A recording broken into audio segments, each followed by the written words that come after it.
सद्गुरुदेव भगवान की गुरुचरणे प्रणाम करे যখন গুরুদেবকে স্মরণ করলেন, শ্রী গুরুদেব মানে ব্যাসদেব মহারাজের গুরুদেব নারদ এসে উপস্থিত। নারদ বললেন, কেন কাঁদছো? গুরুদেব, 17টি পুরাণ রচনা করেছি,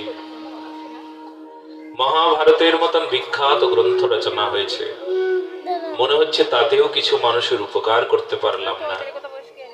কি লিখলে উপকার